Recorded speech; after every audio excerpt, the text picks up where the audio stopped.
to start workshop 4. So I have with me a guest from Inverture, Peter Maloney. He's going to be discussing some of the servitization themes that we picked up from Andy Neely's keynote earlier. So I believe, Peter, you're on the line at the moment, so apologies. I did assume the Remo platform would keep your screen share alive, so we may have to jump through those hoops again. Just one thing to add, those of you who are here in the auditorium, we are running some parallel sessions. Rooms 1 and 2 sessions are being presented. Some of the papers provided to this conference are being discussed by the authors in each of those rooms. You can find links for that in the chat function. So just over there, my colleague, Dr. Adipalli, has posted links through to room 1 and 2. Thank you, Peter. Right, I can see you now. I trust you can hear me. Yep. Good. We had a quick technical test of the sharing function here. I think, yeah, we're live and ready. Good stuff. So over to you, Peter. We'll start off with the introduction to the workshop, and then we'll check who are here in our audience and decide how we'll structure this workshop. We've got a few ideas up our sleeves. So thank you, Peter. I'll be just behind the scenes, so don't worry. If there's any issues, I'll jump back in. So virtual stalker, Sam. I kind of like the concept. Indeed, but the whole team are here at Cranfield, so I'm not the only one here. Virtual stalkers, I should say. Thank you. You're among friends. Yeah. Well, thanks very much for the introduction, and welcome everybody who's here. I hope the technology holds out and we can kind of crack through this. I listened to this morning's talks, and I was just having a chat there with Sam before we started up, and I was fascinated by Andy Neely's observations, Professor Andy Neely, I guess, and his experience of servitization. And without the huge degree of planning, we follow very neatly on from that. So hopefully we've got some really interesting topics to explore and to discuss, and pick up on some of the things that Andy alluded to. So what we've got is an agenda, and this was the published agenda, and it's really I'll go through the story. How do we unlock the value that servitization can create? Which was a real topic that some colleagues were thinking of, and this is the culmination in that. And with that becomes the question: what does a company need to do? And we talk in that language of capabilities. So what do you actually need to do, and what do you need to build, and why are these sometimes mistaken? Which was a fascinating journey that we went on, and then share with you what we are actually doing with this newfound knowledge and understanding, and how we're trying to identify and coalesce around the opportunity that brings us. So that's kind of the agenda. We'll go through that. We've got 2 hours slated, so I keep looking at my little watch here, my little phone clock. So it's 10:02 now, so we run through till 1:45. And what we've got is, if this was a face-to-face, and I know we're all on a learning curve as to how to crack these things virtually, we would do some breakout sessions. So I've got some options for you. And if you remember, if any of you listen to Andy Neely, a core part of servitization is customer centricity. So I view you guys as as our customers. So kind of a couple of options. In the original conception and how we would do this traditionally, we'd have a couple of breakout sessions. We would go do some work on our own for 10 or 15 minutes, bring that back, present it to the group, see where that leads us, and kind of flow the conversations. Based on where we are today, it's a question over to you guys. We can either do this, I guess we've got 3 options. I can broadcast what I've got, rattle through that. Might give you a bit of time at the end. You can get a virtual cup of tea, a cup of coffee. So that would probably compress the timetable. We can run this as an open forum, just take questions, which you guys do from raising hands, and there's a dialogue box on the right hand side. So you can ping questions in and we'll just take the conversation through like that. Sam can invite you to the forum or to speak publicly, so you can air your voice. You can just type in, or we can go for the classic try breakout session, see how they get us. So I think, Sam, we can do a kind of a little poll. I don't know what's the best way to do that. So kind of just to recap on the app options, I can just talk for probably an hour. Easiest, hardest on you guys, I guess, because you're going to have to listen to that for an hour. We can do this as a general conversation because we will raise some interesting topics, which aren't necessarily where the breakout session is planned, but you can just ping questions, happy to take questions and run with the flow of the conversation. Or we can do try breakout sessions and do a formal workshop type environment. Okay, well, I'm pleased to announce we've got a group of 16 with us today, plus the 2 on the stage currently. So we have potentially the opportunity to do breakout sessions, which would mean we'd have to take use of the floor and talk around the tables within that. Or we can explore these other options. Is it 14 you said? It's currently at 15 or 16, sorry. 16, and that includes in and out as they're deciding on which place to be. Yeah. And that includes you and I. No, 17 with you and I now. So it's 15. So we could do 3 breakouts of 5, couldn't we? Yes, potentially. The tables are limited to 6, so we can only have groups of maximum 6. It's a good idea to have at least one table space free. So groups of 5. So we could ask the audience who would like to lead each table, potentially. Or we could self-organize. We're all responsible adults. We've seen the interface. Is there a feeling amongst the attendees? What would you guys like to do? Tables or... Okay, well, it's open to the floor. So if you could either respond in the chat, what you prefer, or the Q&A function. So we can either go for breakout sessions to discuss in smaller groups or as a more informal discussion around the topics covered. So Steve Wilding has chipped in with a vote for open forum. So this is the open discussion. And as we've learned in the US, democracy is the votes we will count. If that's the only vote we got, that's the only vote we count. And Keith is also keen for a mini presentation chat. Yeah. So yeah, a short introduction, so just to get a context. Okay, so I think we are going to go for just the chat. So Sam, the rules on that are, guys, just fire up a question, you respond, or we can open up then. Indeed, yeah. So I think we'll start off with setting the scene, the context, so people get an idea on what we're getting to grips with here. Okay. And then we'll work out perhaps some informal discussion around that. Yeah. Okay. Well, back over to you, Peter. Thanks. So what we're going to do, the 3 guys there, myself and my 2 colleagues, we are part of ADS. And we work on this Through Life service. So we put this survey together, and there is an exec paper, and we're actually reopening the survey. So if you guys want the paper, drop us a note out there, and I'll ping it over to you. So it's kind of what we learned from this survey that we did. There were about 50 responses, and we supplemented with about 15 executive interviews as well. So just a plug for ADS, because they would be very upset if I didn't. So this is part of the Free Life Services Special Interest Group. And we've got quite a good group going. We've got a steering group of which those 3 gentlemen, including myself, are part of, and some industry spaces. And we've kind of gone on this journey. A few years back, the group changed from, renamed itself. It was an MRO.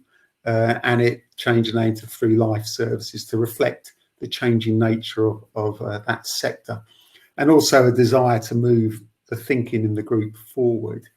I kind of joined at the start of that journey. I was fascinated by the conversations that were happening. Just a little bit of personal background. I'm not an aerospace guy by trade. I did an engineering degree 100 years ago. But I spent a lot of my time in consultancy and in data analytics. And I worked with the company that does the Tesco Club Card analytics, worked there for a couple of years. And then I set up my own business where we did pretty much the same thing. But we had some great success in North America primarily. Bizarre that we all lived here, but the primary work was in North America. So I had great expertise in data analytics and turning analytics into action, insight to action, kind of a buzzword that we threw around. So I kind of brought that knowledge and shared that with aerospace. And I was just fascinated by what could happen in aerospace. Now, some great success this group has. It's freed up an awful lot of government money through ATI projects. And pre-COVID, we got the money signed off at the end of last year, start of this year. We got an organisation through that's actually accessing about 3 million of government funding to do something quite exciting in the TLS space, anchored around data and analytics and its deployment.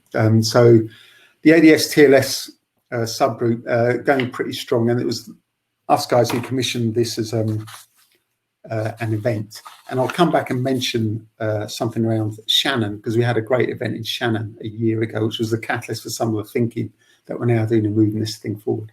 I'll skip this because it was the ground rules for what we're not doing now, and move into the crux of the presentation and the research.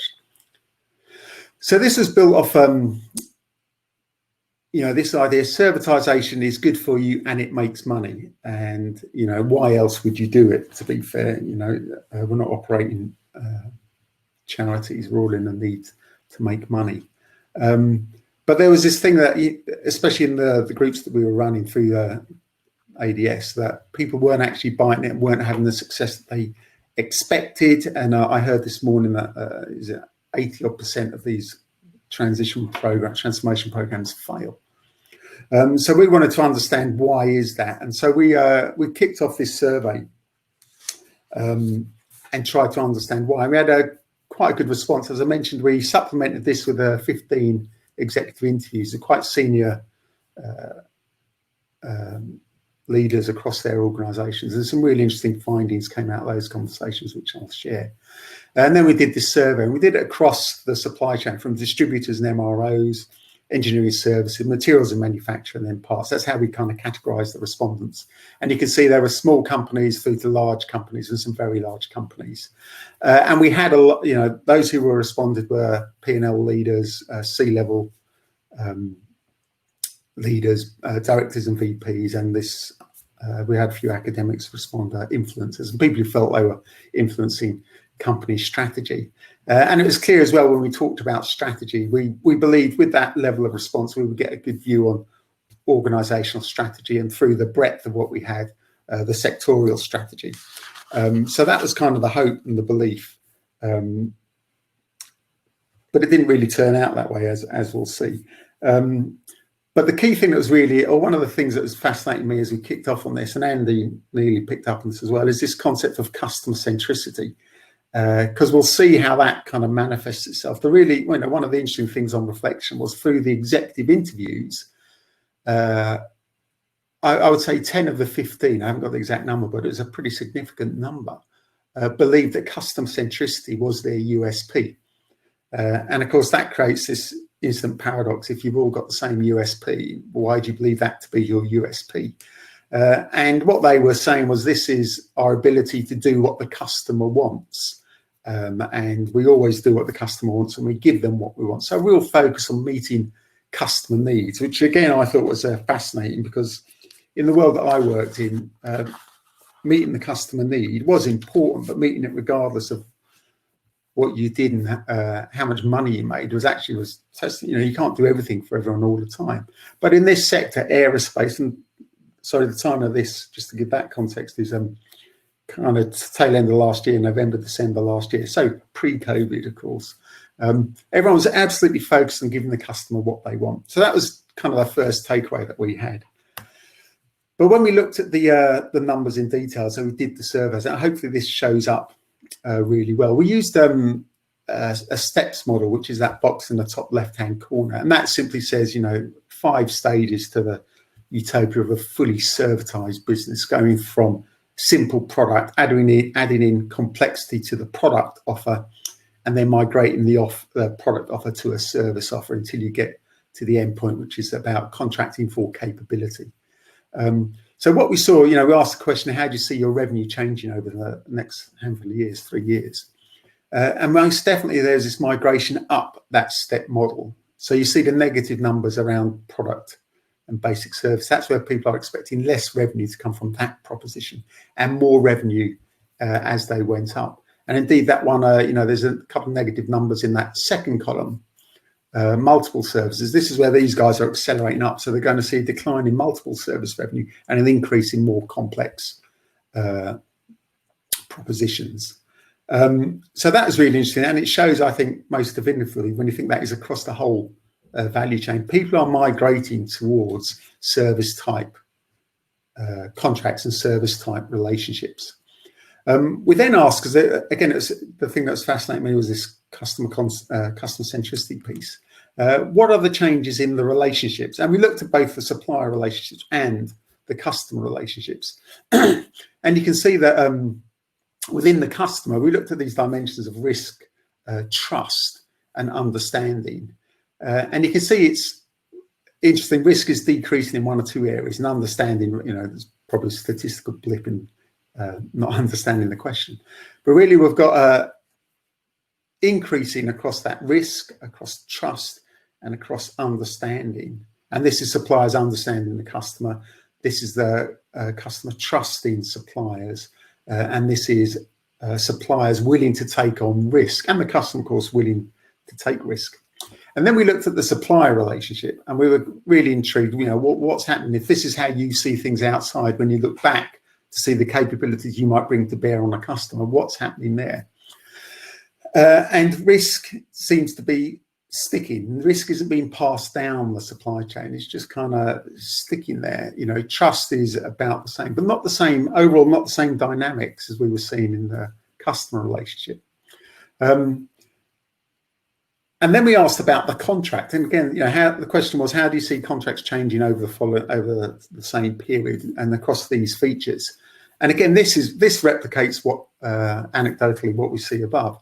So we see more collaboration being asked for in contracts, more outcome-based contracts being asked for, and more complex service propositions that we're looking at, or the contracts are reflecting an integration of multiple service lines, multiple elements, multiple propositions. So you've got a really increasing complexity of contractual obligations. With that, suppliers are accepting more and more risk.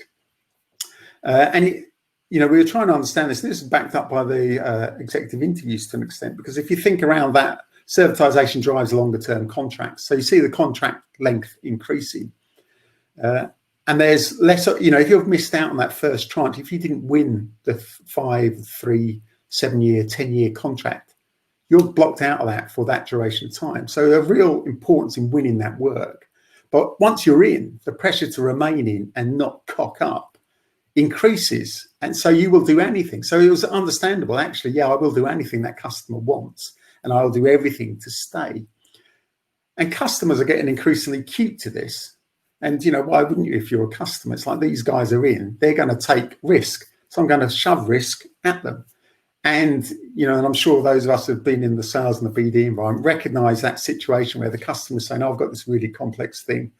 And I'm wondering who can solve it. Is it your bag of tricks, or should I get in one of your competitors? It's our bag of tricks. We're absolutely world class at fixing that little problem. Don't worry, sir or madam. We'll be back next week with a solution. You run back to HQ and go, oh my God, if we don't win this, and if we don't retain this, we're going to lose the contract. So you can see the pressures that people are under, and that drives the complexity. So all of that was our anecdotal, or the evidence really that came out of the survey, and it kind of made us wonder, how are organisations responding? And these are the things that we won't do these, but these are the things that we're going through and that we were exploring. Now, how do you respond to that environment? But more importantly, where do you invest and where do you place your investments?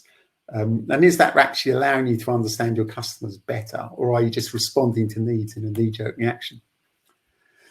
So the most interesting findings for me, and don't forget, I came from a different place to many of these people. So I had the gift of perspective, I guess, and comparing across other sectors, and a certain naivety around why are you doing that. So the thing that really, just fascinated me, I was amazed with this, is that people are accepting all this risk and not expecting to see an increase in margin over the time frame.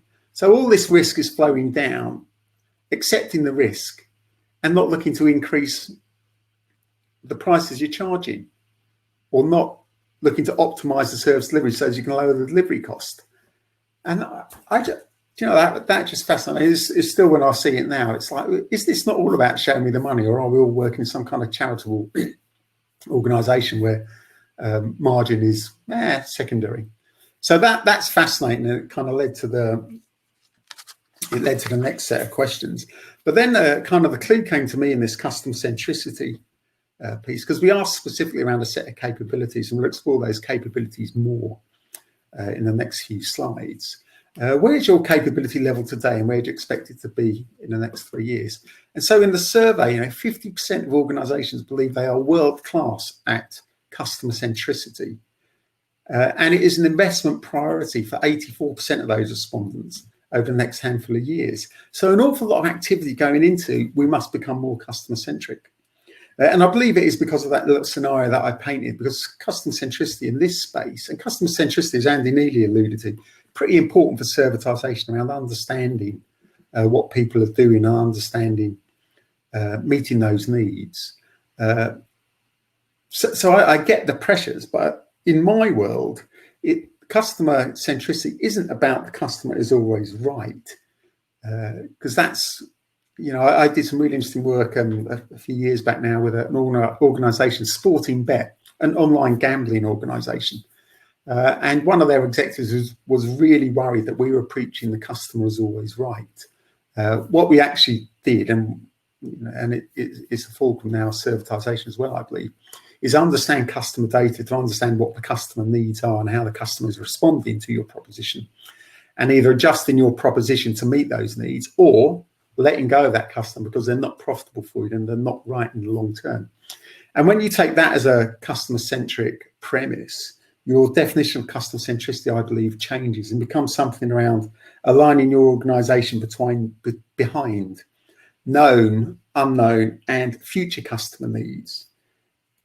And doing that so you can deliver a service to your customer, but also deliver margin to yourself, so you've got enough to grow and invest in your business.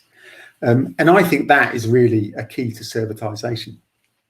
So I had those really two interesting findings for me. So we did a bit of work on where are you investing today? And so I'm going at a scattergun only because that's my style, but please do interrupt if anything doesn't make sense, or you want me to expand, or even, dare I say, challenge any of the findings so far. I'm quite happy to kind of open up the discussion. But part of the survey as well, we asked a load of questions around capability, and we had the simple model at the top there, which is how is capabilities changing? And again, in our experience, when you have a product proposition, you have a pretty linear capability stack, internal capabilities. We came to call these the commercial capabilities. You go to market, if you're a product offer, you go to market pretty simple. You have contract management, and it is contract management, signed here or don't.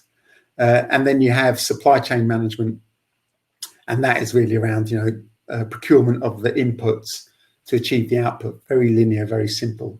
So simple, in fact, that I've just noticed a mistake in those contract management duplication. But pretty linear, pretty simple. When you move to a service proposition, it starts to bring in new elements. Now, one is around understanding your customer and actually trying to get greater understanding. And that leads you to this data collaboration with the customer. Can you extract data from your customer that allows you to build something that the customer didn't know if you combine it with your data?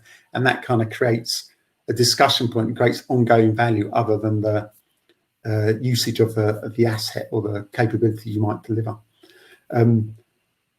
Servitization is about delivering service, so things will change, and if you're on an outcome-based model, things will change. So you need to be pretty clued up on your risk management. What's happening in that customer sector, what's happening with that customer specifically, how's it impacting the outcomes that we might be contractually obliged to deliver against? How do we set up a framework and actually manage the relationship such that where those metrics are moving out of our control, we're not accepting the risk for still executing on them.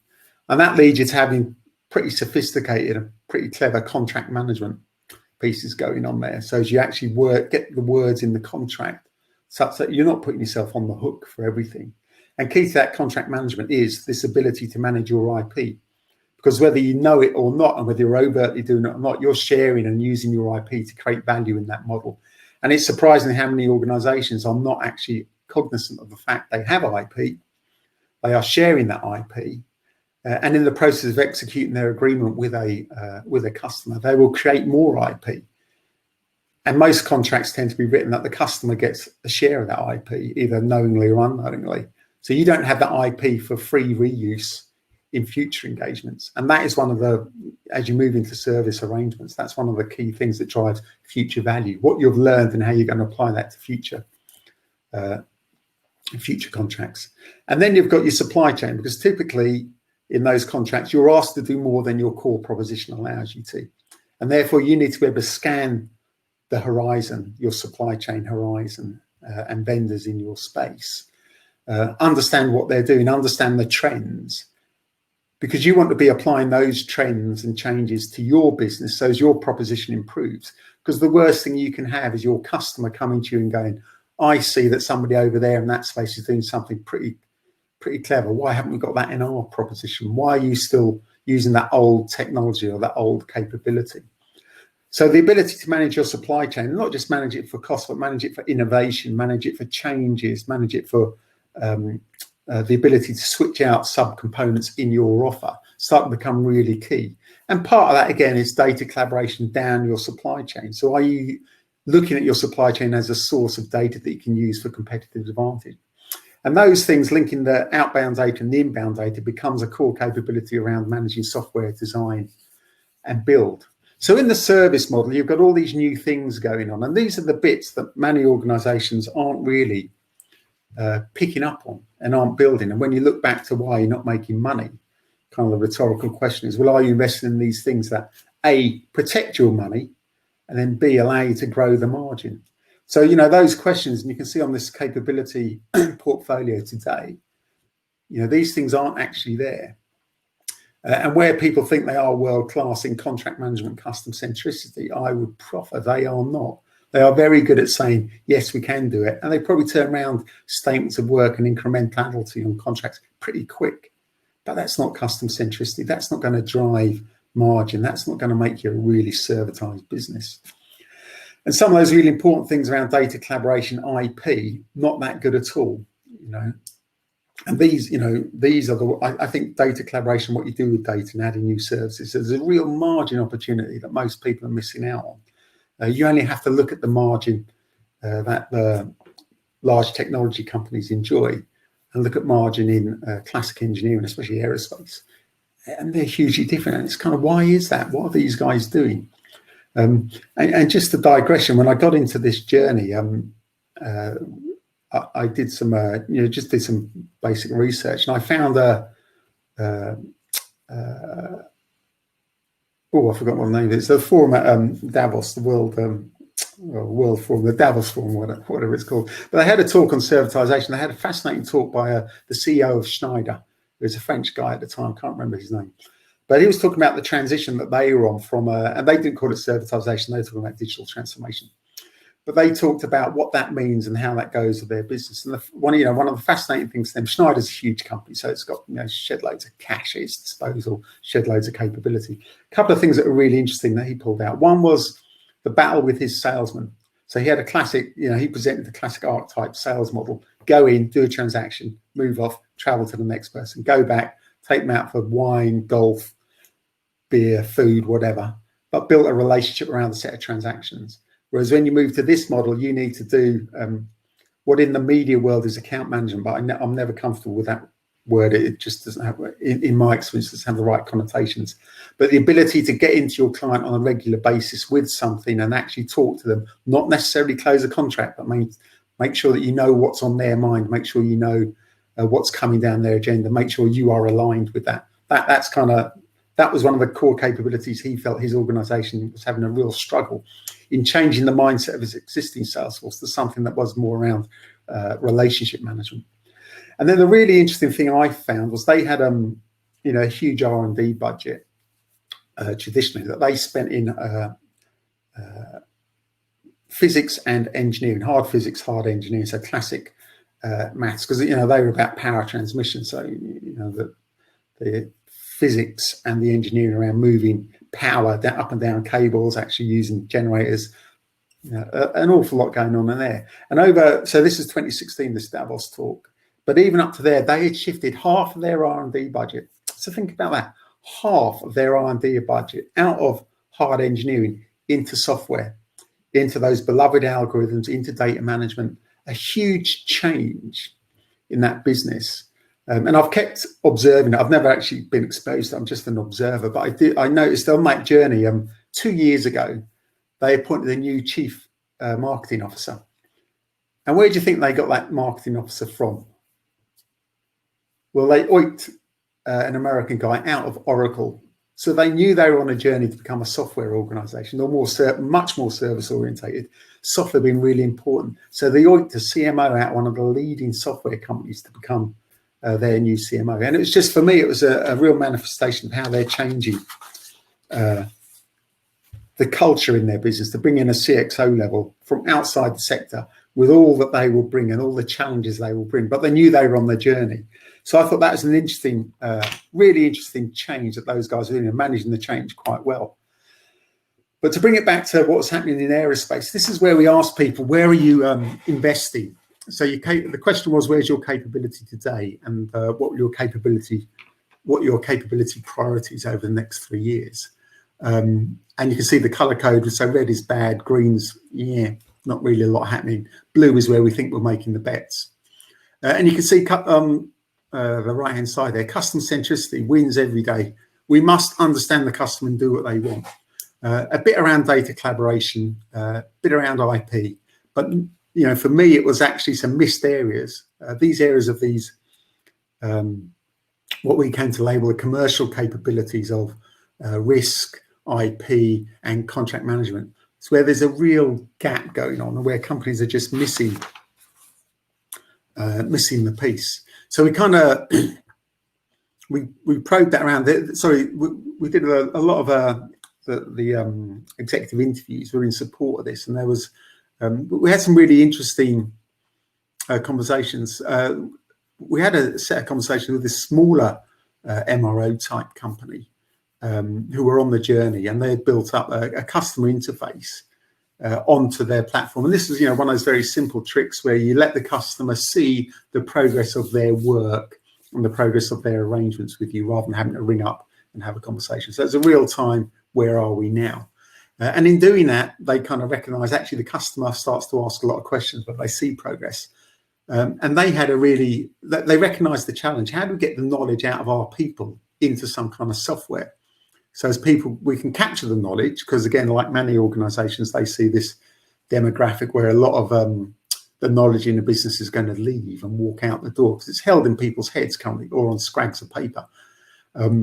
So they'd started to invest in that, and they were starting to extract it, capture it in intelligent agents and bots, and all these things, FAQs, just put all of that into technology so that it's free to the customer. But they found that actually this became a really valuable source of IP themselves, and they were looking at how do we sell that outside. And similarly, I worked for a small organisation. A lot of my, one of my burning ambitions is to bring the power of data to SMEs. I think it's, until we mobilise UK SME PLC with the same energy and vigour, we're always going to be behind that the big guys enjoy. And the big guys can throw money at it, SMEs can't.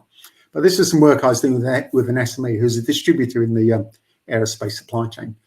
And really interesting chat to them, as the work progressed, and said, one of the things that customers always come to us for is the knowledge that is in Bob. Bob knew everything about this product, but he also knew everything about its application. And he was known across the sector, ring Bob up, he's got the answer. And I was like, wow, that's fascinating. How many Bobs have you got? No, we've got the one Bob. Like, okay, how old's Bob? And he's 50 odd. Okay, do you see where I'm going with the conversation? They were like, yeah, we're trying to train up Bob Jr. Not having much success, understandably, but we're trying to. So, and they got a load of technical knowledge in hard PDF documents from their suppliers because they had to pass it up for a whole load of reach obligations. So I said, what could we do? You know, I was trying to lead the witness, obviously, in the best consultancy practice. So I said, what we can do is we can codify all that, get it into a huge database, huge being a relative term, and then we can share it with the market. And they were like, well, that's our IP, isn't it? We don't want to do that. But we had a conversation around, you know, why wouldn't you? Because if it codifies Bob's knowledge, so you know the risk of Bob falling over is reduced. So that was a benefit. But if we use that intelligently and we opened up that, and you know, this uses some of the terminology that we're all embracing as part of our COVID journey. If we opened up that knowledge to the market, what would happen? And there was, you know, the fear is, well, our competitors will come and read it. So, okay, yeah, fair enough. And what about your customers? Well, our customers will access it and they won't need Bob. So, okay, so that's faster, cheaper, better. So, okay.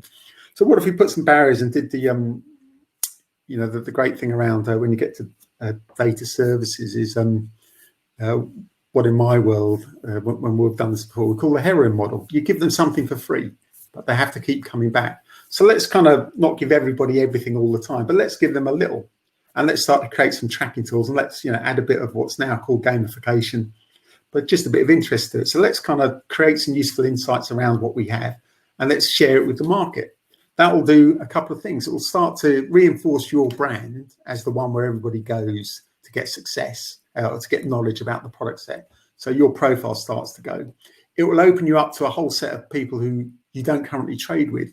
So your sales funnel starts to become really big now because you know what people are looking at, you know what their needs are. And then you can start to turn those needs into contracts. So we can use this not only as a way of building up the brand profile, but we can use it as a customer acquisition tool.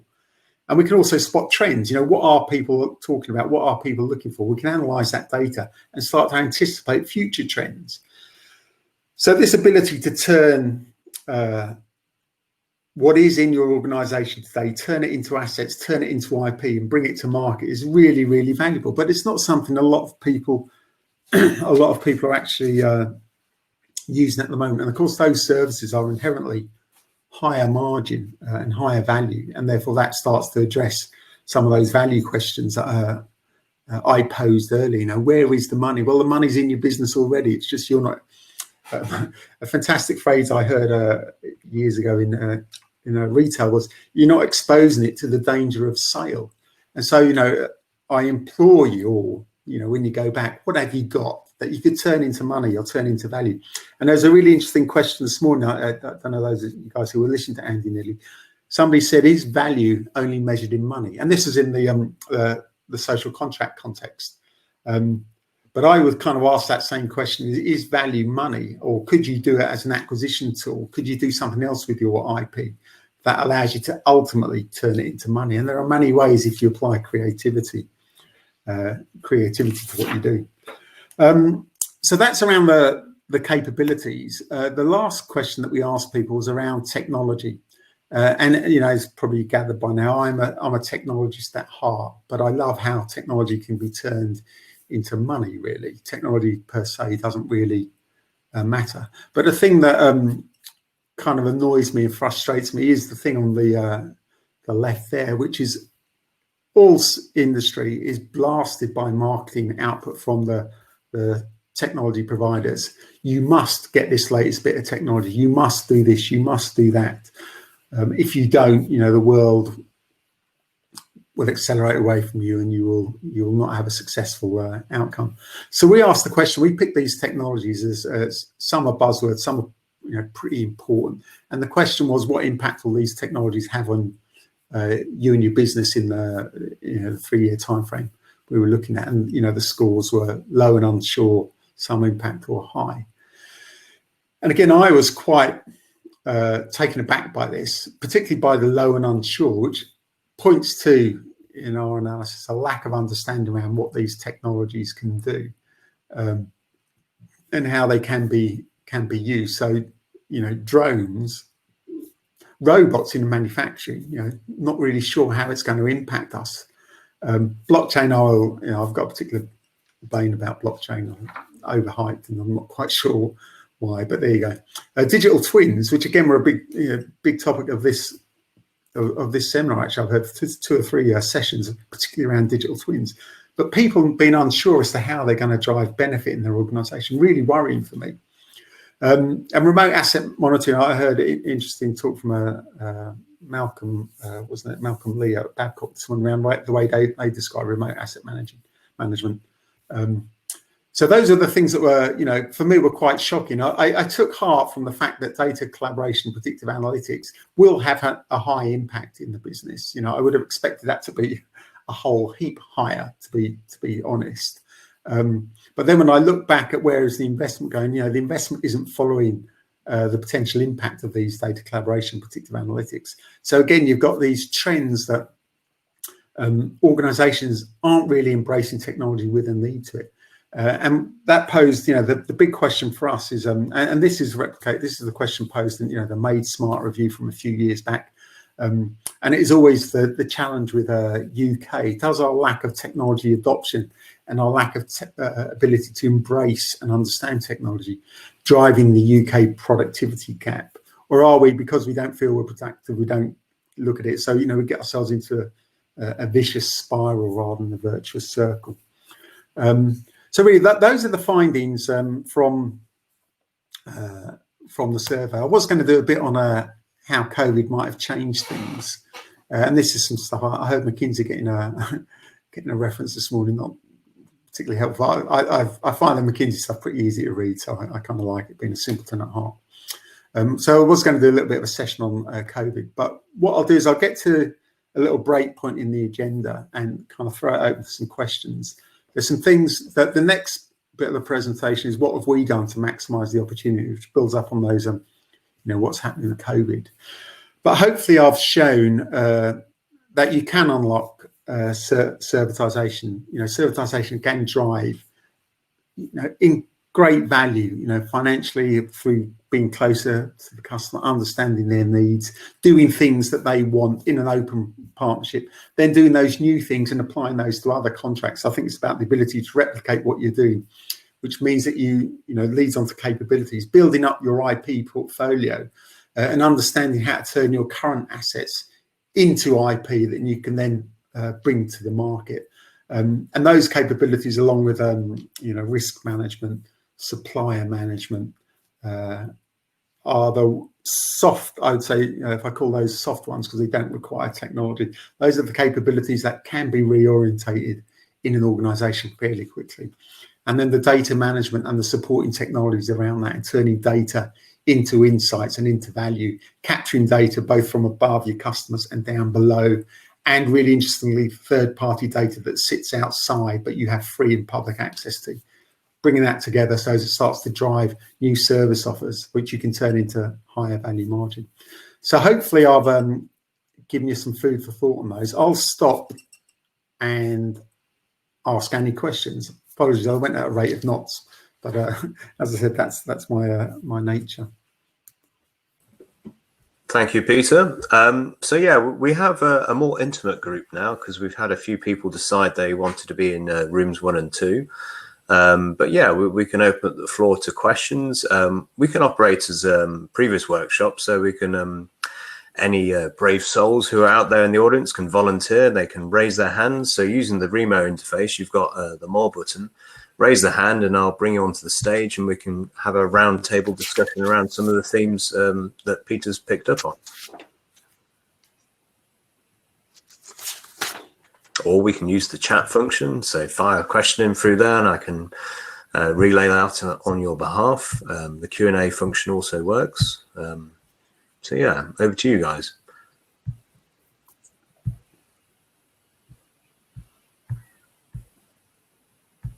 I know we've got a large contingent of folks who are working and some related themes around providing support to the commercial clients and various activities around that. Okay, we have our first volunteer. Thank you, Keith. Welcome to the stage.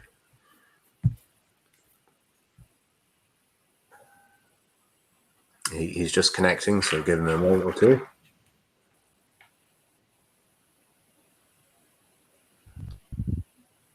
Hello. Yes, I've only you. come on stage because I couldn't work out how to do it in chat, so it was easier than typing. Thank you. Thanks for that, Peter. That was interesting insight into a lot of stuff I would very much recognise in defence. So I run an internal consultancy group within defence. So we're all civil servants, all CMC holders, and we've been going for 20 years in April. So we're getting the hang now, just about. One of the things that you showed very early on was a sort of 5-step process to get through to capability services. Yeah. And I think that was described as the wishes of the organisations, that's where they thought they would be in the future. Is that right? Yeah. So that maps very neatly to a thing which was doing the rounds in MOD a while back called the transformation staircase. Because obviously, if it's transformation, it must be good, mustn't it? So it's usually a sign of complete abject failure, actually, but never mind. So this 5-step process was almost verbatim what you said. Actually, my bit of the organisation, we tried to work out why that wasn't really working, because what really was happening was trying to sort of say, or organisations, defence support organisations in this context, were sort of trying to march up this staircase, transformation staircase. And what they tended to do was sort of leap lemming-like off the end of the staircase down a precipice that had been created of where they thought they were at the end. And actually, what we did, we did a thing which basically turned that staircase into more of a matrix, so it's flat. Because what we have found over the years is actually each of those positions, from a very traditional sort of a support arrangement where people are just supplying spares, for example, all the way up to the service between, they each have a particular role. It depends on what type of equipment you're actually trying to look after in defence, because there's so many different types. And I'm just wondering whether there'd been any work done in non-defence space to have a look at that as well, or is this push, in your opinion, still trying to sort of go up this? We must do capability or some form of availability. And then the next bit is usually because otherwise we will be seen as some inferior organisation that doesn't know what it's doing. Is that around, alive and kicking in your space, or? Yeah, a couple of really interesting observations there, Keith. Thank you for that question. About, I think 30% of the respondents classified themselves as defence suppliers, or the majority. Sorry, the question was, how much of your revenue is civil? So those who scored less than 50, we said, were defence. So we had a good defence smattering in here.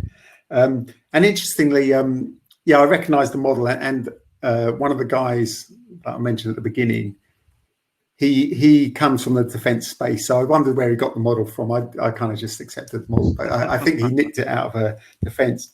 But interesting, because when we use that model, we did get, and we still do, quite rightly, get pushback in that not everybody works like that. And I think what you alluded to about the internal capabilities you need, and this is where organisational flexibility is really important, and the sales guys, the people who, crack the first opportunity or crack the first conversation in the opportunity, be that, in MOD relationships where it's an ongoing dialogue, or in the civil world, it might be more, surreptitious than that. And they need to be able to articulate, or need to understand the customer need. And then they need to be able to go back and go, actually, it's not, they're at level 5 and therefore let's go chasing it. But actually, how do we organise ourselves to deliver what they want? And what they want might be a part, and I need the part tomorrow. So you haven't got a lot of time for this conversation. You need to be on it. Or I need something more esoteric and more complex. And again, I think I hope the gift of being outside the sector offers something in all of this, because I'm technology folks. I follow and I understand the technology companies pretty well, and I think a really good model that people could look at is how the big technology companies, because that way you get all the all the problems of change management and entrenchment and whatever culture change, all that kind of stuff, how they have transitioned and how they have not. And if you look at 3 examples, I guess, Hewlett Packard, IBM, and Microsoft, and each of those guys has been the leader at some point. Hewlett Packard probably the smaller of those 2 large organizations, but they kind of stuck on one thing, and then they kind of went to service really quickly and disorientated the whole organization and didn't quite, and lost huge market share out the back of it. And if you look at IBM was trying to get on that service journey a few years back. Well, I do remember 15, 20 years ago, actually. And they went out and bought PwC's consulting arm, because consultants are the archetype service organization who will spin on a dime and just do what you want. And again, they had failure because they didn't do it right. And then I look at Microsoft recently, and Microsoft obviously is this migration to the cloud. And they went from selling products. So, you'd have to buy your Windows disk. And you'd have to buy your PC, and everything was linear in silos. And I talked to some of their account management function there, and they still get it wrong. But they went through and they did the good thing of changing all the metrics in the business. Their sales guys are managed on depth of customer relationship rather than hard cash, which completely confused them all for a long time. But they have the ability to bring elements of their service offer, be they a product, i.e. a transaction, or be it a complex service, some cloud hosted amalgamation of bits and bobs. And they have flexibility in the way they do that. So I completely agree with what you're saying, Keith. People need to view this as a matrix. And I like the word you use when you use that word matrix, because it is about understanding what your organization has. And, at its granular level, that is a silo, be it a silo of one person or a silo of 100 people or 1,000 people in the business unit. And how do you add that to something else within your organization? Or how do you add that to something outside your organization to get some synergy? In my world, synergy equals greater margin that you can then offer to the customer. And those abilities, the ability to bring those things together, I think it's a really interesting core capability. We call it supply chain management. How you bring things together to meet the customer needs. So absolutely, Keith, you bang on. I think service organizations, those technology service organizations do it better because they've got more experience. The big consultancies do it better. If you guys have probably engaged the big ones, you go to them with a problem, all the service lines get in behind it. They get in line. We're first, you're second, we're third, a little bit of you. And, if you think what's happening internally in those organizations, because that's where the problems are, they're sorting out their P&L and they're recharging their financial models such that they're allowed to co-bid. Somebody gets a bit more for being the winner. Somebody gets a bit more for growing the account. All these things are already sorted out. So it makes the pulling together of capability much easier. And in the defence space, we did speak to a defence supplier, I'll mention the name, so I thought they were doing a good job of it, Kinetic. And if you think of their history, they're kind of, they're now at a place where they recognise these as the challenges, and they're probably more of a, they've probably got more of a grounding in software and technology, so they're probably more, more aware of the opportunity and how to fix these problems. And I think they're doing quite a good job of bringing together service lines, if you call it internally, as they would probably call it, or product offer, molding them, respecting whether the customer wants, level 5 or is happy with level 1 because that's their need.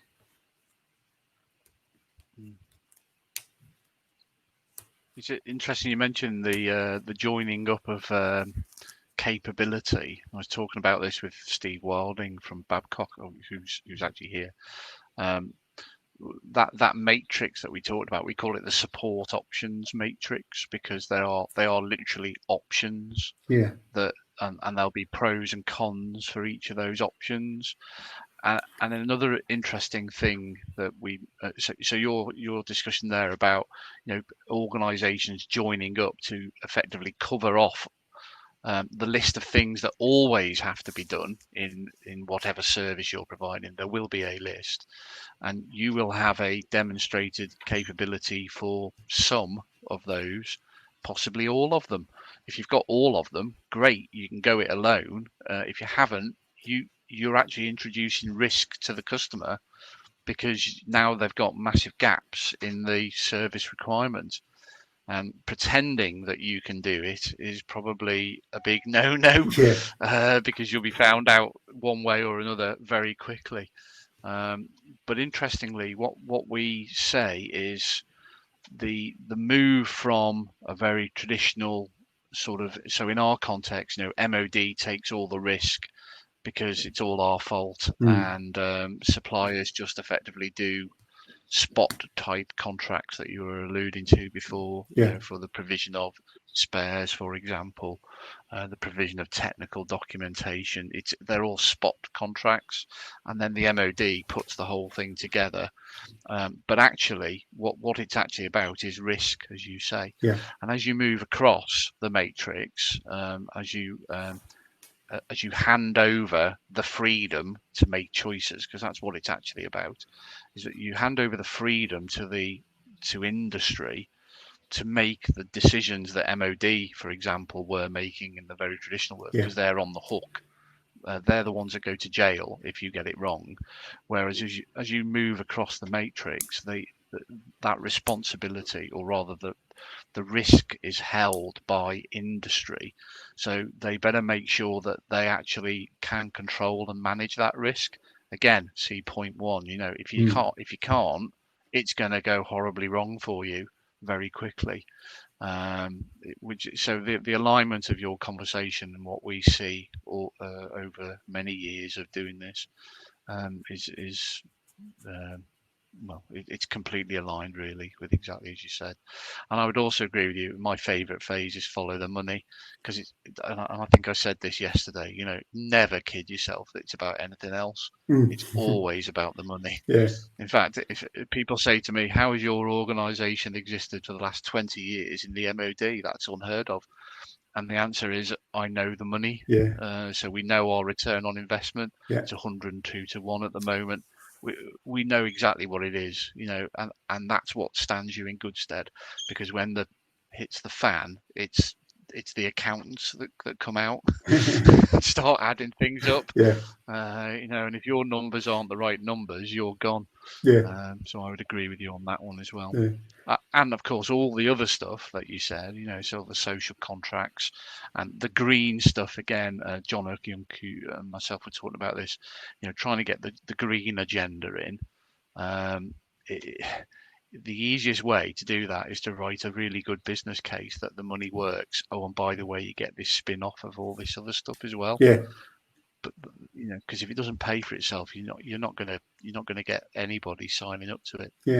And it's how you articulate. So, I think the challenge with the green agenda is how you articulate the value, because being green doesn't help me at all.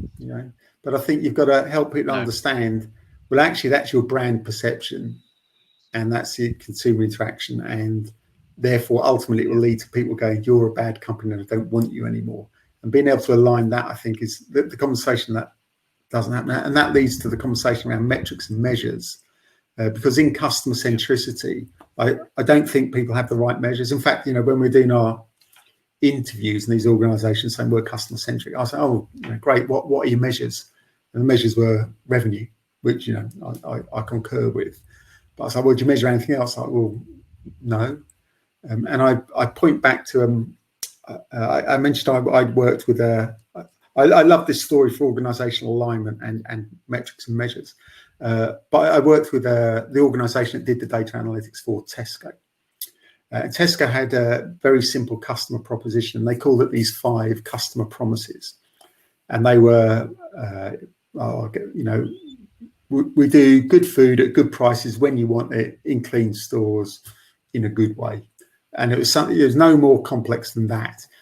But in every store they had, and across the whole head office, they had a balanced scorecard with some hard measures, how they got that. But the really interesting thing, the thing I thought was brilliant the way they'd ingrained this into their organisation was all the CapExes, so all the asks for money were framed around what are you.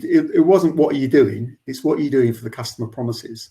And the example that the anecdotal story that kind of fell out of that was so in other organisations when you're upgrading the network from on floor 6 from Okie 4 to Okie 6, that's all you'd write on the CapEx.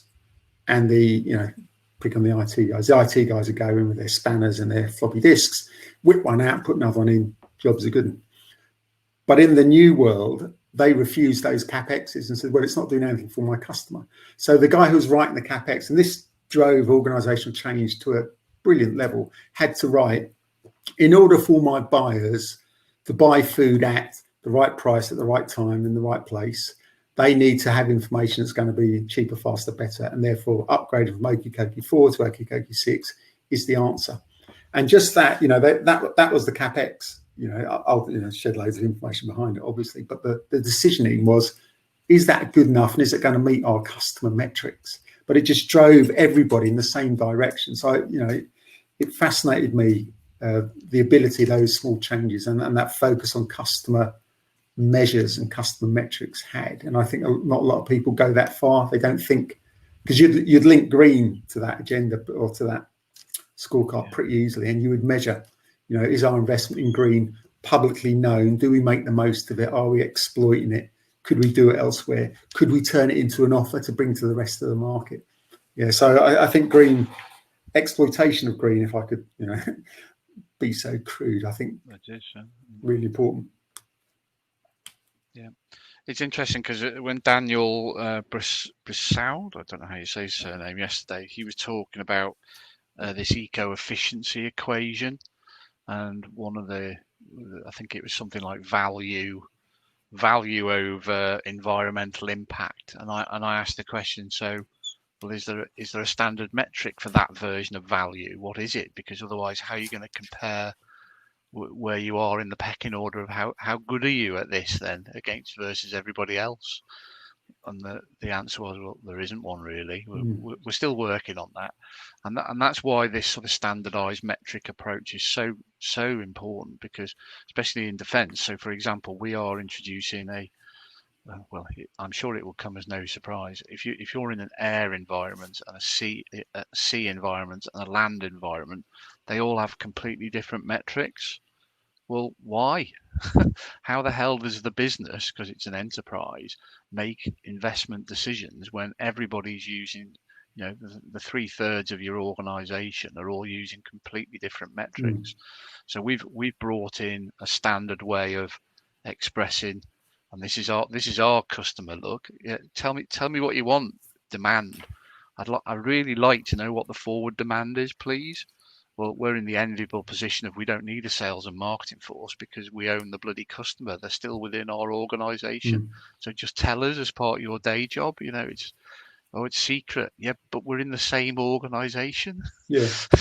So we really should have a really good demand plan, and that's quite novel in defence. Yeah.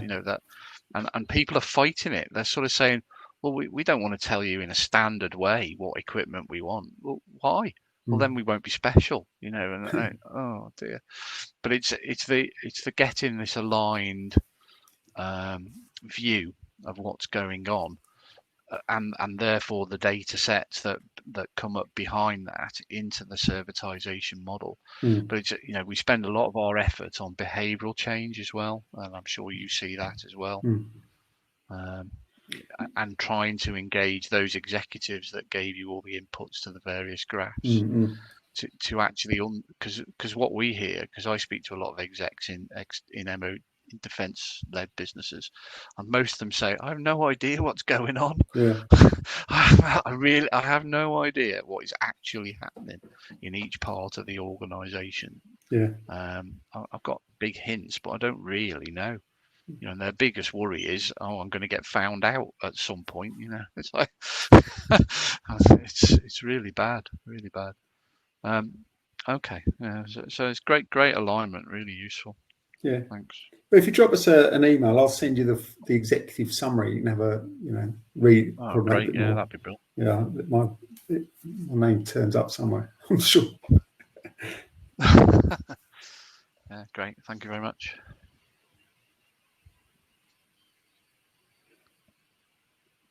Take me off now if you want, Sam. And do, Keith, if you prefer. I was just going to offer the same invitation to the rest of the audience. I know a few people still keenly listening to our conversations around this area. So, Keith, if you'd like to swap with someone else, we can do that, or we can bring more people. Course, yeah. Get them all on the stage. We'll do a full review. Be good. Yeah. I mean, there's room on the platform for that. So, I know some people have been dropping in and out with connection issues, so I probably won't bring them. So, I don't know. We might catch people unawares. Well, Keith has set up a brilliant segue if you want me to move forward. Okay, well, I don't know. I mean, if there's any burning issues in the audience, this is your opportunity to stick an oar in and generate a topic. But of course, we have some things up our sleeves. So Peter, I mean, we can carry on that way. Yeah. So Keith mentioned something around how do you bring other bits of propositions together, and the support options. I think was the language Keith used. But how do you bring other things together? Because ultimately, the customer's forever asking, and you can't do everything the customer asks for. Particularly in the journey to servitization. And this for us and us being my two colleagues that I had at the beginning, and we see ourselves as a collaboration, and that leads to the opportunity, because where we are now is we're on this journey to the new normal, and who knows, but organizations are going through this, however you'd like to describe it, a survive, which was about protecting cash and protecting the workforce, and establishing a way of working in, with all the constraints that are thrown at us. And, with circumstances, we're flowing back and forth from that to another. But then the next step is this recover, which is prepare for the new opportunity, and be cognizant of this new operating environment. And then, that should hopefully lead us to grow our sustainable businesses. And part of that will be establishing new customers, for the very hard and blunt reason that some of our existing customers won't be there. So, that created an opportunity, and we've taken this proposition to a couple of people, because in our space, this civil aerospace, there is some good progress being made. And it's interesting, I try to highlight, forgive me while I scrap my bits of paper, but if you look at these are all press releases that have come out over the last, probably during summer, so probably the last 12 weeks. And you see companies are doing stuff, and it's quite interesting what they are doing, because it is all service-based. So SR Technics, its main business will be complemented with a range of additional services provided by independent subsidiaries, ensuring a stronger, sustainable company ready to support its customers. So it's recognizing that a couple of things.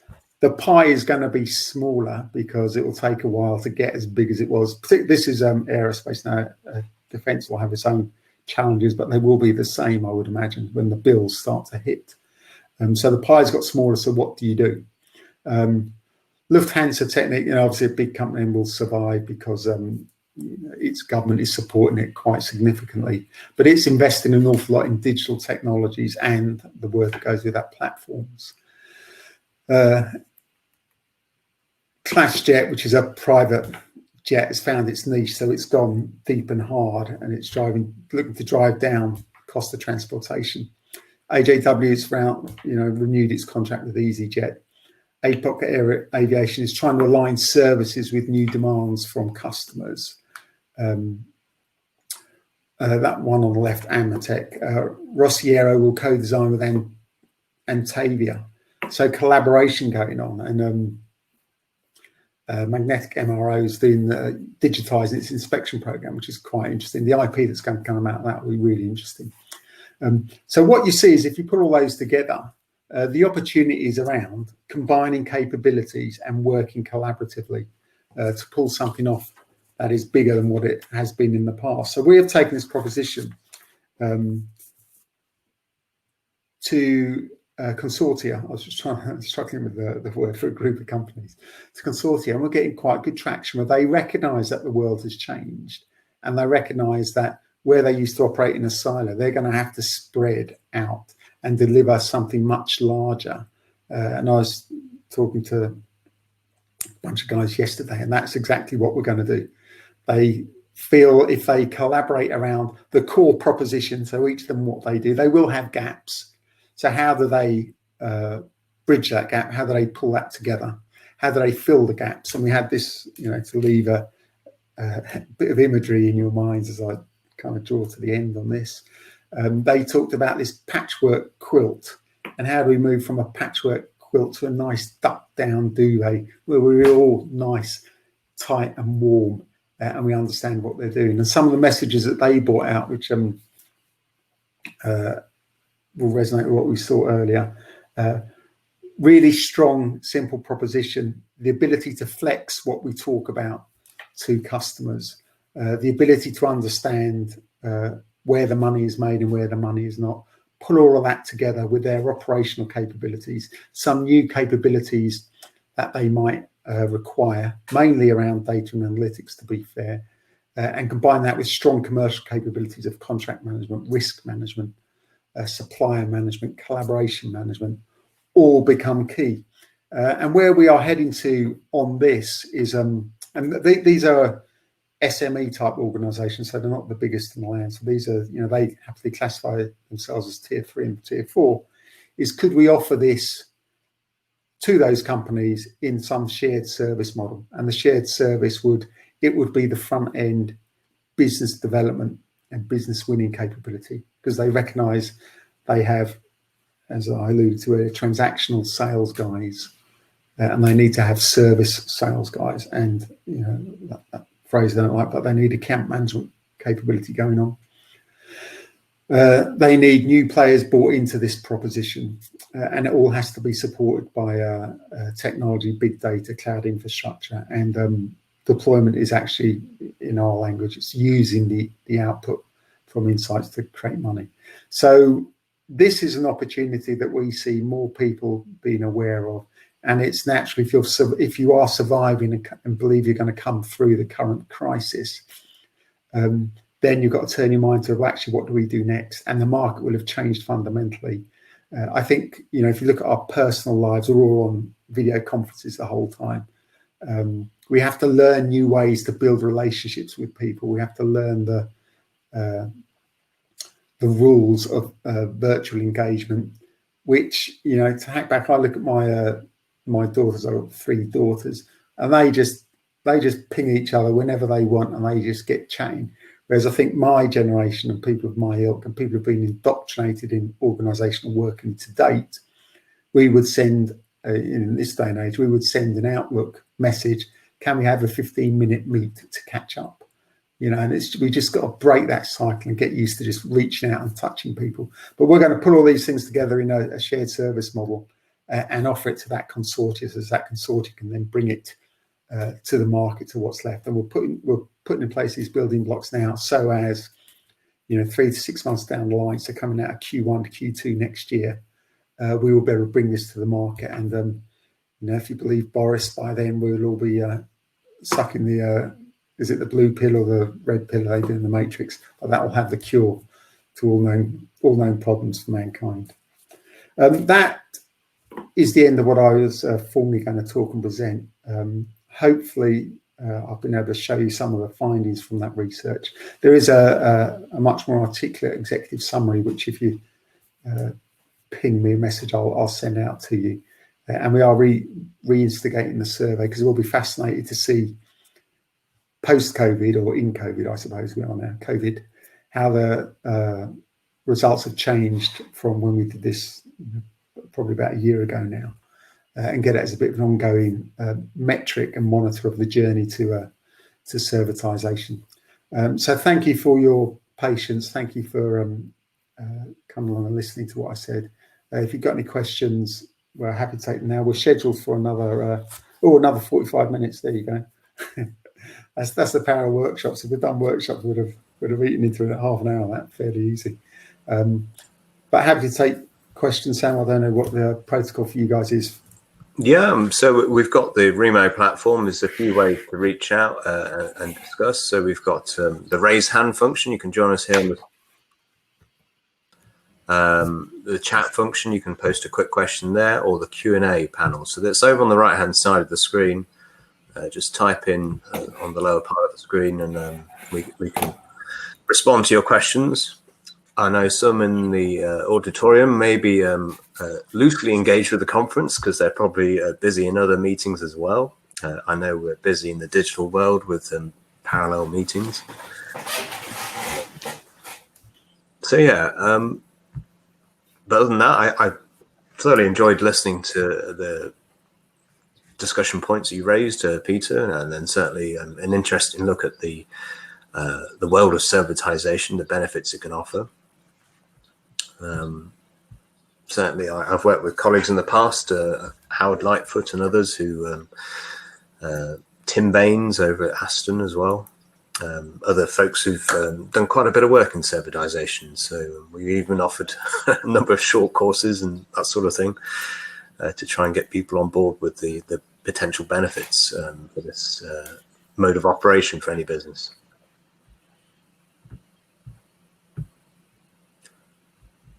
Right, so yeah, a question here on the chat. So you've may have switched off the sharing function. So on the side here, Jim has passed on a question here. Did you see a pattern in which organizations had the commercial agility to take on a different level of risk? No pattern actually, Jim. It was a series of outliers. I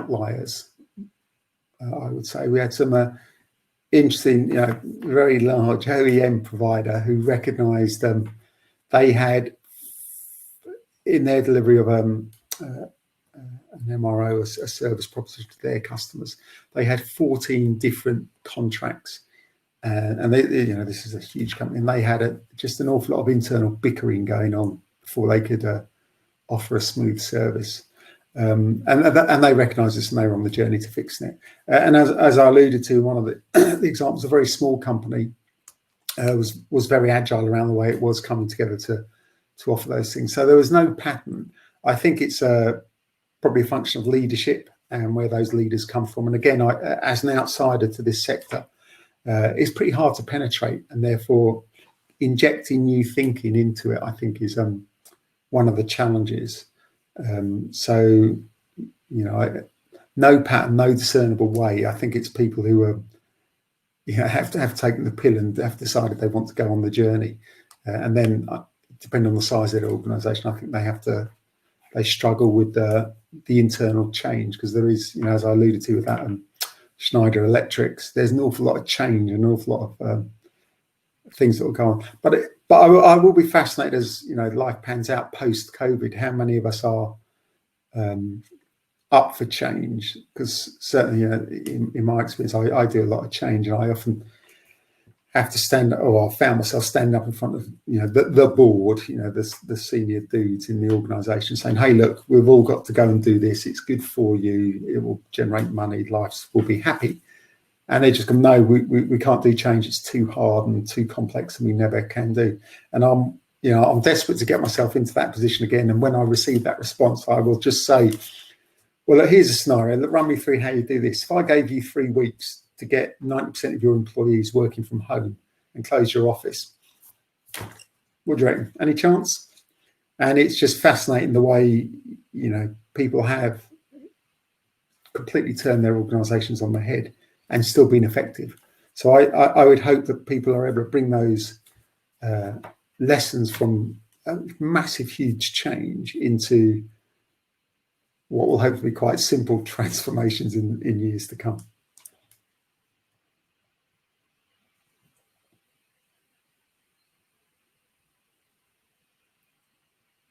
Thank you, Peter. Just a follow-on point from Jim.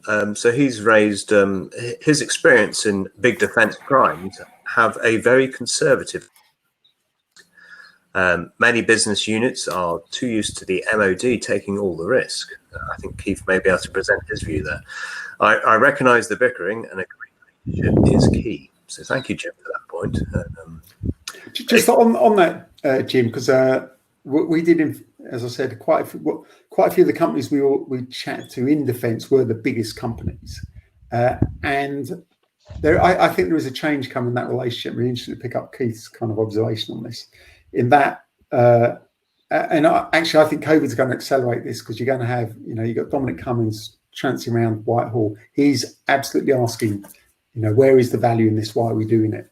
So I think, and that will cascade down. I think organisations are going to have to go back, or the organisations that are going to be successful will go back and tell the MOD, you could get more value for money if you did it this way. So rather than accept the order and execute it, I think, and I hope, as a taxpayer amongst many other hats, that organisations start to bite that the conservatism gets eroded, and people do go back and say, no, there's a better way of doing this, and here's how we should do it. And that risk that Keith alluded to gets passed down and managed collaboratively, because you can't manage risk on your own. You have to share it with people.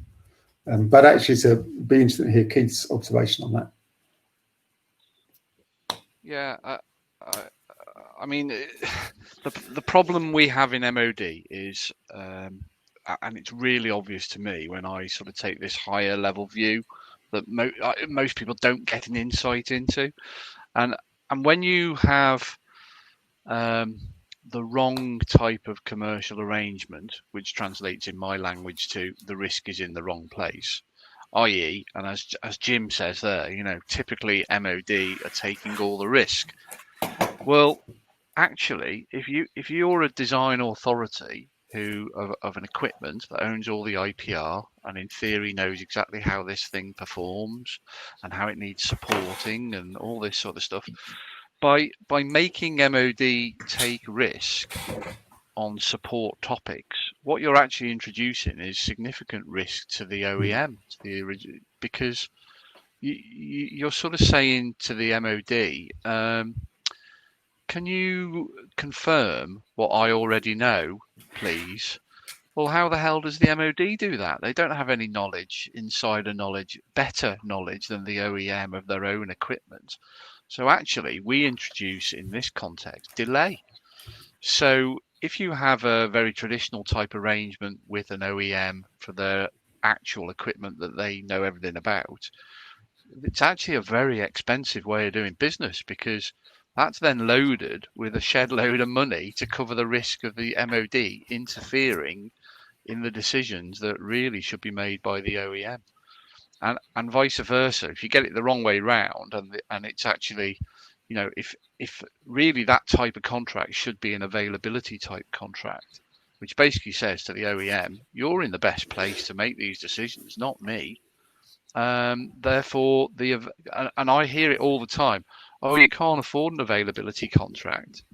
Well, if the risk is in the right place and it's an availability contract, that will be the cheapest option, because it's not loaded with risk.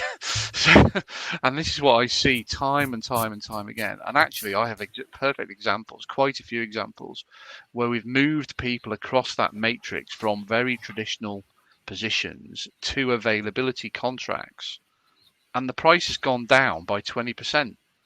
And people they're amazed. Well, how is that? We're doing a lot more. No, you were always doing the work. This isn't about who does the work. That's always industry. MOD doesn't do anything. They don't even sit at Abbey Wood anymore. They don't do the work. They give the work to industry and write checks.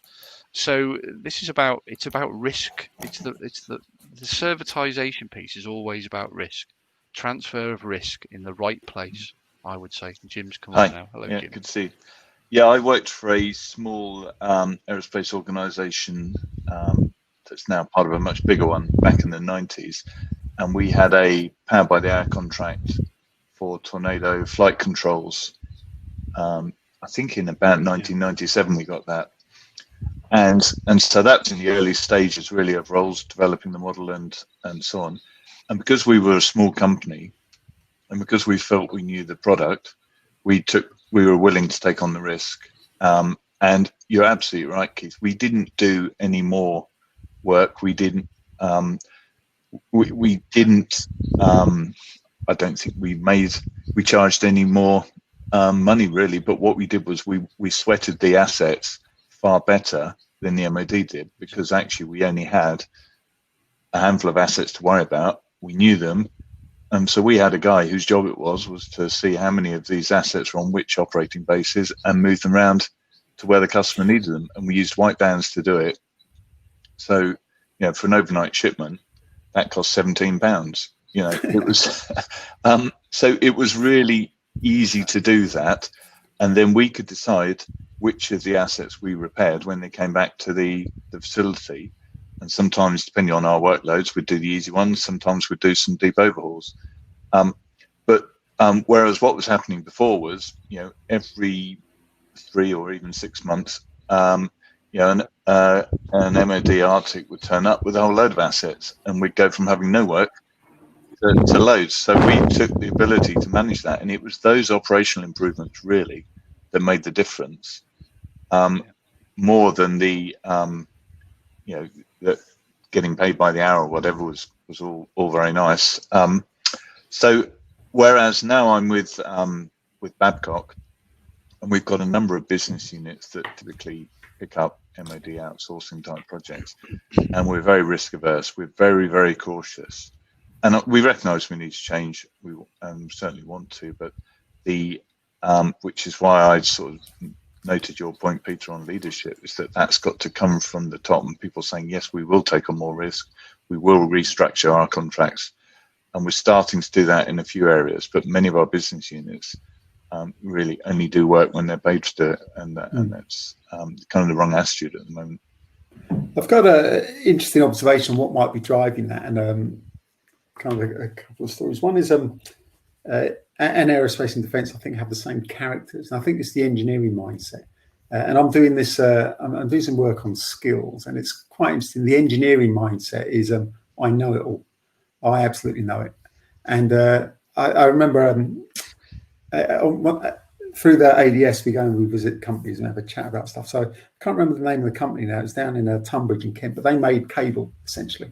I was fascinated by the way they made the cable. But their big claim to fame, they'd put cable on the Voyager spacecraft that's gone off the edge of the known universe. And it performed the whole time. That's 40 or 50 years of pretty extreme operation. So what they don't know about wires, very small. Anyway, they'd won a big contract with the Prime, and they've been working on them for years to get in there. So they got in.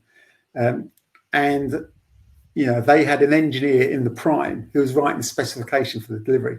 And they were saying that, that's rubbish. You can do it cheaper, faster, better. And that's surely why you got us. But the engineer wouldn't give up, because he had spent a lot of time studying wires. And so he felt he knew more than everyone else. And it's this know-it-all culture that I think drives it, and that people will, I know what the risk is. I will tell you when you're doing a good job or a bad job, not you tell me I'm achieving an outcome. And if I go back to Microsoft and their little journey, and this kind of really interests me, and I think it's a really interesting organisation. It's gone through an awful lot of change, which is right, because it had leadership for a long time, and it follows a classic football manager, Arsenal, Alex, or Man United, all through the same thing. It had leadership for a long time, went through a few transitions, has found its feet again with its current leader. And one of the things he did is he went through this mindset, because they recognised, in answer to I think it was you, Keith, earlier, I used the analogy, they have to pull together everything to meet a need, and the need might be it might be wider. And so they've gone from a mindset of know it all to learn it all, and they get absolutely castigated. The thing that really I admire about them is the way they can spin their culture, and they all get behind it, really collegiate. If you are saying, well, I know that, they all beat you down and make you be more humble. So they've got very humble in the way they deliver. And then they're also delivering because they're collaborating more. And they say this is, the guys I chat to, they say this is one of the challenges when there is a fault at a customer, and it has to be fixed immediately, as all things do. They pull everyone in the room together, all the sub-suppliers, so all the people who make up the consortium that deliver the service. And they're like, we got to fix the problem. It takes them three or four problems before everybody gets into the mindset of we got to fix it, not blame it. And everyone's like, well, that's not mine. I'm clean. Here's my SLA. And they haven't yet worked out to share the risk down and say, well, actually, if we don't fix it, we're all going to suffer. But they are on that journey of moving from a know-it-all to a learn-it-all is one of their mantras. And I think it's a brilliant one for the engineering function. And leaders in a lot of these organisations are ex-engineers or ex-accountants. Neither discipline is known for its ability to change, and they're going on no blame to fix it. Interesting. I think those will be the cultural dynamics that need to be addressed. There's a big difference between the types of engineering as well, of course. So the biggest one I see is the sort of design engineering versus the maintenance engineering. It's a completely different mindset. I was talking to one of the guys in Rolls-Royce a couple of years back on probably about their 5th profit warning. I've had a few more since then. And he was saying, that he was in charge of maintenance, repair, overhaul. And he was saying the design engineers, John has to close his ears now. They've designed the engine so tightly now that they've made it so light because their remit was about power output, fuel usage, and that was about it really. That was the trade-off that they were doing. And he was saying that they're almost making the engines out of like aluminium foil now, and basically every time I try and do anything, it just rips into bits because it's just not maintainable anymore. So now they've got to redesign sort of little robots that go in on a curly thing to go and have a because they can't actually undo a bloody bolt anymore. It's crazy. But it's the different mentalities, and there has to be this connection between the design and the life maintenance, because the 60-40 split I think that you alluded to before, Peter, by cost. The cost is in the maintenance, the long-term maintenance of this, keeping the bloody thing running. 40% to get the thing there, and then 60% on everything else for the rest of its life.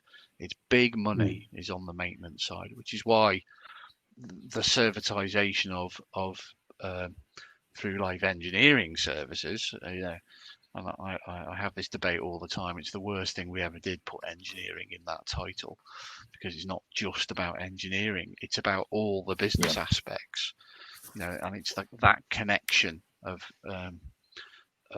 making engineers understand business and business understand engineering, and then making sensible decisions.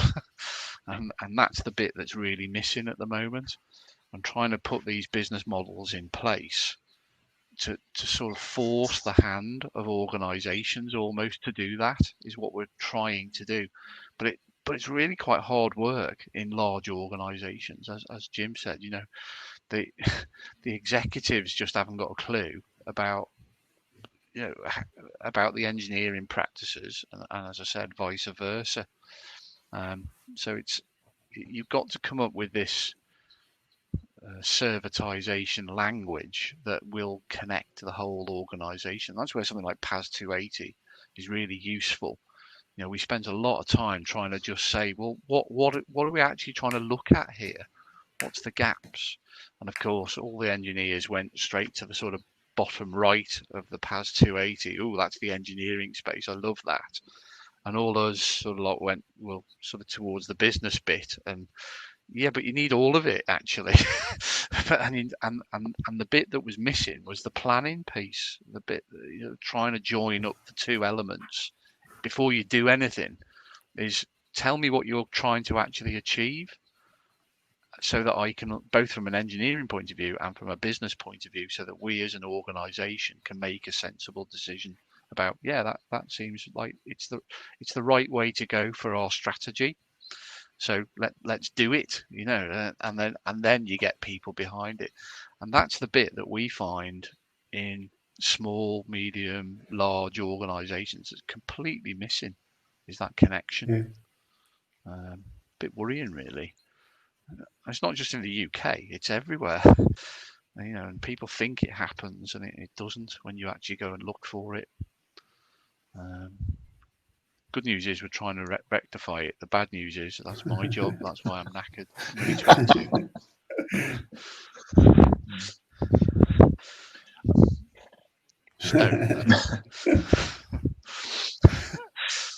Yeah, I think there's a few sort of barriers that don't help there. I mean, businesses tend to look 1 to 2 years for a return on investment, unless they're doing strategic planning.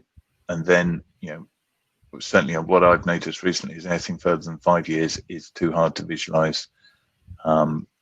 So that doesn't lend you to think about those through life support challenges. And I think similarly within the MOD, the current focus on cost saving, added to the fact that people, a lot of the forces personnel turn around every 2 years, don't they? They get posted, drives a sort of, you've got to make an impact in that time. So both business and the MOD are driven to work shorter term than actually this requires. And if you take something like the carriers or lightnings, whatever, they're going to be in service for far longer than that. So we do need to take some decisions that on those. And again, I suppose I think this is one of the things that Dominic Cummins is talking about tackling, isn't it? But that focus on the sort of capital spend and the initial procurement, as opposed to the through life, tried to address it, but it hasn't stuck, has it? Not yet. It's the support. I mean, the fact that Defence has set up its own new support pillar now has started to give it. Some may say, well, it's the recreation of the DLO. Oh, good. Yeah. About time too. You've got to support focusing on 60. Oh, you're focusing on 60% by cost on your business. Yeah, well, that's a good idea. Let's do it. And there's people moaning about that. Really? It's crazy. It's crazy. So the good news is that the forward look, the forward plan, is sort of being looked at properly now. Instead of we're going to have this for 100 years. The Canberra. People aren't planning that long, other than it probably needs to maybe exist for that period of time. But from the support point of view, a 3-year view is probably a rolling view is probably a good manoeuvre, and the fact that it's linked to an actual forward requirement, because guess what? Demand for equipment can go up and down. And this is the big change, I think, in the servitization model, that we can hand over the right risks to the right organizations or partnerships or allegiances, to cover off all the activity, because we know what that activity is, but the trick is getting the relationship across, because you can't do that and then expect a flat line of work for the next 50 years. That's not realistic. You have to recognize that it'll go up and down over time. And if a business is willing to sort of sign up to, we'll tell you every month what your next 3-year order book will look like in advance, we should be getting our hand bitten off for that, because there's not many organizations that would get that insight. And every month we'll tell you what the next 3 years looks like, a rolling program. But the traditional way of MOD doing that was to draw a flat line and then pretend that huge articulated lorries were going to appear every Tuesday, full of stuff, and as you know, Jim, so you would always get the articulated lorry coming, but sometimes you'd open the door, it'd be empty.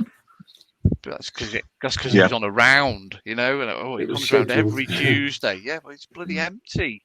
Yeah, exactly. We have to do that because we're on the hook to deliver every Tuesday. Yeah, but there's nothing to deliver, and for weeks, months, this would happen. and the ability to share that forward demand look, and the ability to start to say, well, what does that mean? What does that actually mean in terms of order books for suppliers of support, is absolutely critical. And the good news is Defence has actually bought into that now. And that's this FNRP thing that we're doing, forecasting, which is just integrated business planning by another name, really. There are a few twiddly bits that are a bit different in defence than normal industry, but it's not really. It's just doing business, supply and demand in balance, and trying to give people, again, it's risk management, not trying to give you shocks when we don't need to, you know. Because at least we should tell you that the articulated lorry's coming on Tuesday, but there's nothing in it. Yeah. Someone should know. Oh, that would be an improvement. Yeah. Possibly, and maybe we might do it, a few weeks before, and then maybe we might not send the articulated lorry and claim it's a transformation program. I don't know. But it's, that's the journey that we're on, and I think we've been living the servitization model for quite a while, but what we haven't really been doing it in defence is we haven't been really doing it well.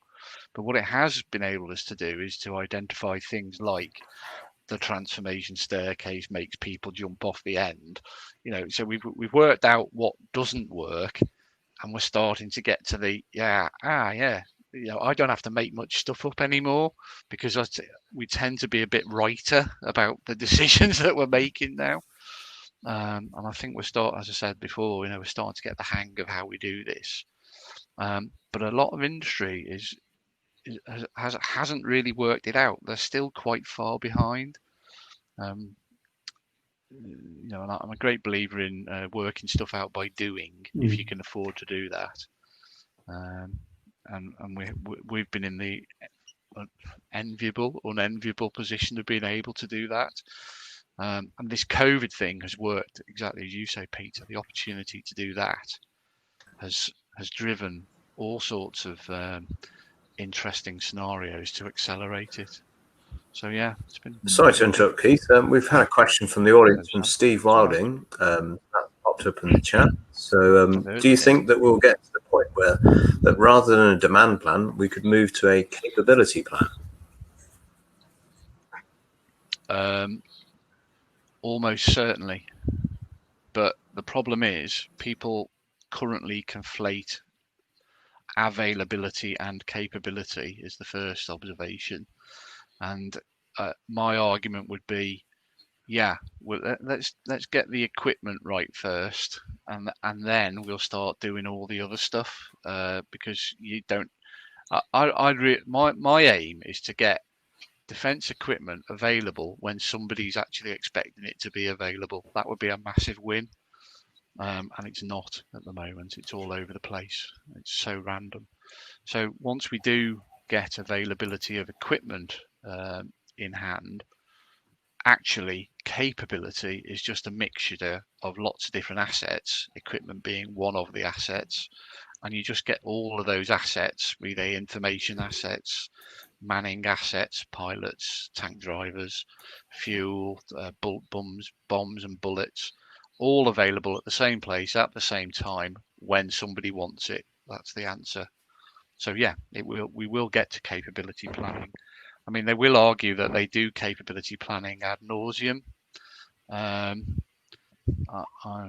not convinced that it's done in any way, shape or form correctly at the moment.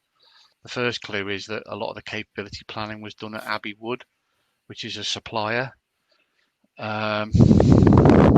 Suppliers aren't demanders, and demanders aren't suppliers, is my answer to that. But they do spend a lot of time trying to do the other person's job, would be my other observation. And the first rule that I've introduced is you build a big wall between the two and don't let them talk to each other. That seems to pay quite handsomely actually at the moment. But yeah, definitely move into from the demand to the capability plan, definitely. But again, the trick is put it on a timeline tell me on a calendar what you actually need, then I might be able to supply that, because you've told me what you want and when you want it. Whereas at the moment, nobody tells us anything, and then they worry and suspect, and then they really wonder why nothing ever arrives, except for Jim's lorry every Tuesday, empty. Well, this one's full actually. It's full now. In fact, there's 3 lorries coming. Yeah, that's a good question, Steve. Thanks.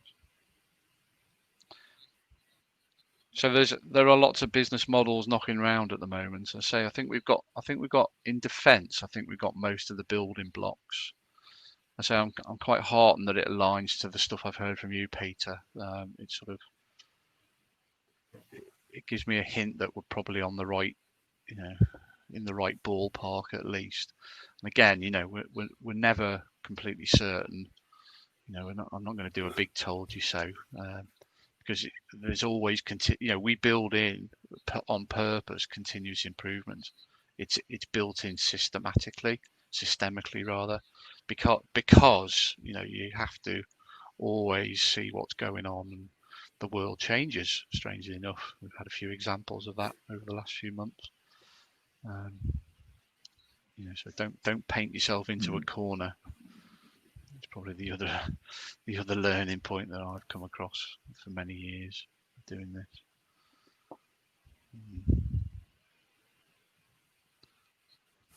Or don't paint yourself into a corner and then forget that the paint is still wet. That's probably the right.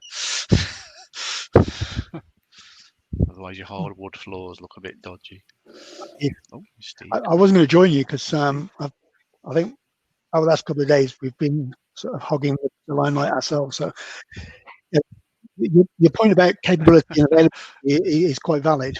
I think we recognise the fact that there are very few occasions that we can actually offer a capability service because we don't provide the people, and there are various other things that we just aren't allowed to actually supply you with. But if we understand what capability you're trying to achieve, I think that's where we don't need you to turn around and tell us we want you to supply this capability. But if we understand the capability you're trying to achieve, then we can actually then turn around and suggest a different way of achieving that capability. It was a little bit like Alan mentioned, I think it was, when he turned around and said, you may demand a hole in the wall, but if we understand the capability you're trying to achieve is stick up a picture, myself and Jim may be able to offer you an alternative to drilling the hole in the wall. I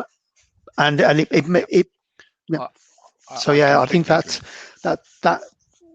think we appreciate that the capability is a step too far in some cases. So, yeah, it will come. It will come, but it's the eating of the elephant and all that stuff going on at the moment, and I purposely said I am going to do defence equipment availability first.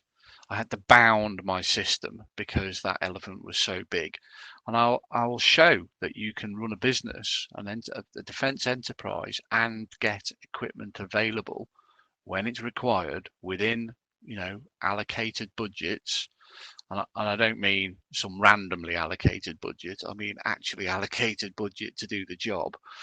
So that requires money moving. That's my biggest worry at the moment, is with the accountants, that they can't move the money fast enough. Because if I've got a monthly business cycle, have you ever seen anybody in MOD move any money within 30 days? My claims take longer than 30 days. God, 4 months worth of internet payments, eventually at some point, but trying to shift the money around.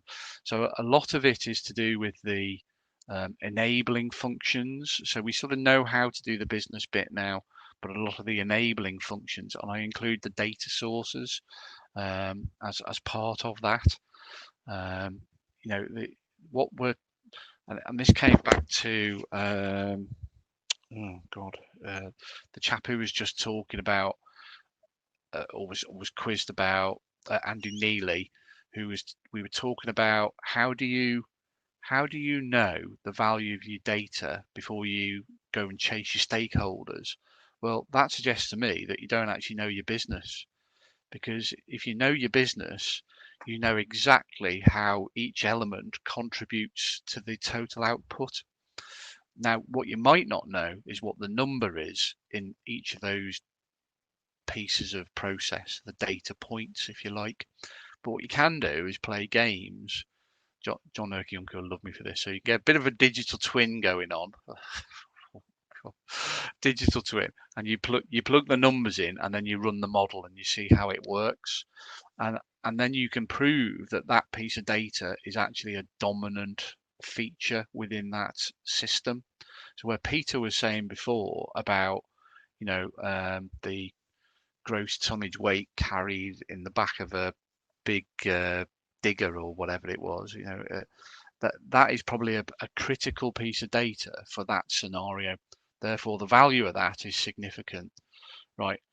What's the tire pressure? It doesn't really affect it much. I'm making this up. It probably does actually. It doesn't really affect it much. Therefore, that is not as significant as the other bit. So, yeah, but we can measure the tire pressure. Yeah, but that's not a reason for having the data just because you can do it. But we report tire pressure. Yeah, but we don't need it. Yeah, and this is what's going on all the time. But then the next thing that'll happen is someone will have a puncture, right? Oh shit! If only we'd known the tire pressure was going down. Right, because somebody's chucked a load of Tic Tacs all around the blooming quarry, and the situation has changed, right? And now the tire pressure is actually a really valuable piece of data because the scenario has changed. So that value of the data again changes over time, and this is why you need to keep reviewing this all the time. You need to have that forward look, because something that's not valuable today might be valuable soon in the future. And that would be again one of the key learning points that I found over the last few years. So we have a data shopping list. There's 72 points of data that you need to run a support system for any defence equipment. Do I need all of those 72 points of data to make a decision? No, not all the time. And everyone says to me, yeah, but which one do you need? And I said, well, it changes with different equipments and the conditions and what the forward demand requirement is. So you can't run it like that. And what you certainly can't do is then go, we need to invest, the IT department, we need to invest £10 million on automating this piece of data. Well, why? And if anybody ever says to me, garbage in, garbage out, I'm going to hit them with the nearest hard drive that Peter's just picked out of his floor plate. Because, it changes so much, and you need to have the return on investment calculation to improve the data at a relevant point, which is where the value statement comes in again. Is Sam going to well, I don't want to intrude productive discussions today, but we have a time limited session for today. We've got around 5 minutes or just under for this workshop, and then this auditorium for the morning session will close. So you might have seen a warning from the Remo platform saying that it's all going to close.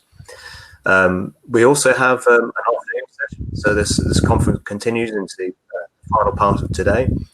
And so there'll be a workshop kicking off at 1 o'clock. So in your set of invitations, you'll have had one for the AM session for day 2 and also for the PM session. So we'll have to skip over like we did yesterday to join that session. So over to you, Peter. I think we can perhaps wrap up the points raised today. So thanks all for contribution. Good to hear some of the war stories. Yeah, I just echo that, Sam. It's been fascinating listening to you guys chat and question. Thank you all for attending. Thank you, Sam, for setting up and facilitating us, getting us to this point. It's a learning curve for us all, and I think it may well be the future. The future is here. The future is now. Indeed. And long may it continue. Take care, everyone. All the best. Right. So we're going back to the floor now, so you can reconvene briefly before this session closes, but I recommend you jump into the PM session ready. Thanks all. Thanks.